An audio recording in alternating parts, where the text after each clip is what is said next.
Whenever you talk about failure in ministry, you have to realize that there are a lot of things that could lead to failure, but essentially two things would be at the top of the list.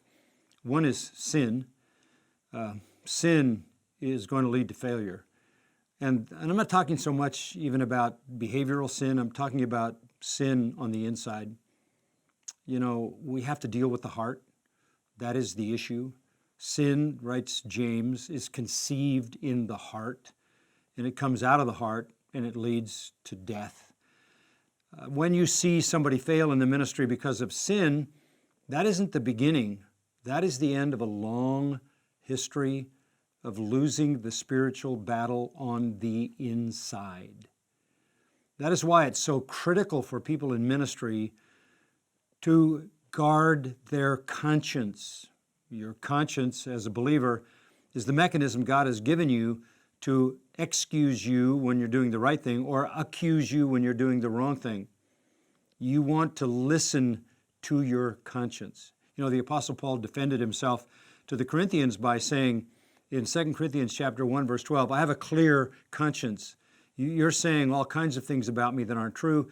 You're accusing me of all things. My conscience is clear, that I have lived in a godly way, in a faithful way before you. That's where the battle needs to be won. And that means you have to do what the Apostle Paul said. You have to take heed to yourself. You have to win the battle on the inside, and you have to have a clear conscience. And if you're winning the battle on the inside, you're not going to lose it on the outside. So fighting sin at the deepest level of your heart is absolutely critical. The second thing that leads to failure in ministry is burnout, we could call it.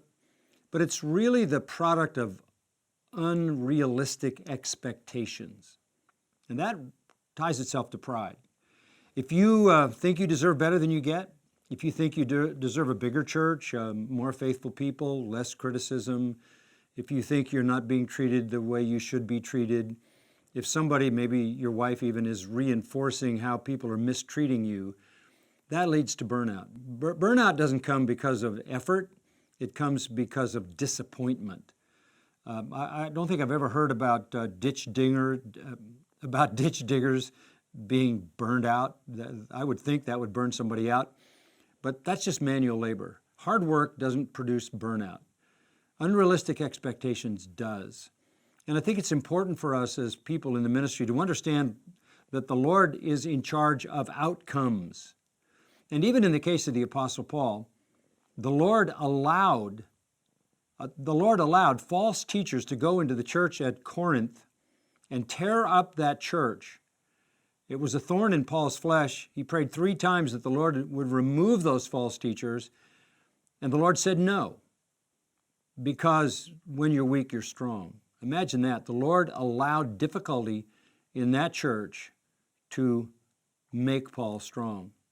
And he went even further than that. He said, because of the many revelations you have received, to humble you, the Lord has sent this thorn in the flesh.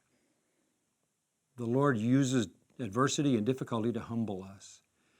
So we have to be very careful that we aren't caught in pride, unrealistic expectations of what we deserve, that leads to disappointment, that leads to a kind of burnout that causes people to be unfaithful in ministry. Realize you don't deserve anything. Realize that it is a privilege and an honor. It is a mercy that you've even been called into ministry.